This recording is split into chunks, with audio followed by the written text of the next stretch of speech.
गुढीवर साडी, परंपरा की संदेश. दरवर्षी आपण गुढी उभारतो, साडी चढवतो आणि कडुलिंबानी साखरेचा हार लावतो. पण कधी शांतपणे विचार केले का की ही साडी नेमकी आपल्याला काय सांगते? गुढी म्हणजे विजय, नव्या सुरुवातीचा अभिमान.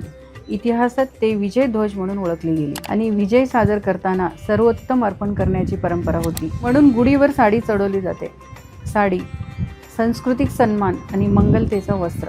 वर्षाची सुरुवात श्रेष्ठ वस्त्राने करणे म्हणजे स्वतःला एक संदेश देणे. यावर्षी विचारही श्रेष्ठ ठेवायचे आणि यामागे एक व्यावहारिक अर्थही आहे. चैत्र महिना म्हणजे ऋतू बदल. स्वच्छ आणि नवीन वस्त्रांचा वापर हा मानसिक ताजेपणा आणि पॉझिटिव्हिटी वाढवतो. सूर्यप्रकाशात चमकणारी साडी उज्ज्वल सुरुवातीचा प्रतीक. म्हणून हे फक्त परंपरा नाही, एक संदेश आहे. नवीन वर्ष सन्मानाने आणि सजगताने सुरू करा.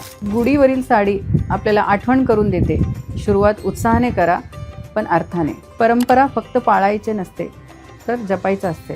सर्वांना गुढीपाडव्याच्या हार्दिक शुभेच्छा.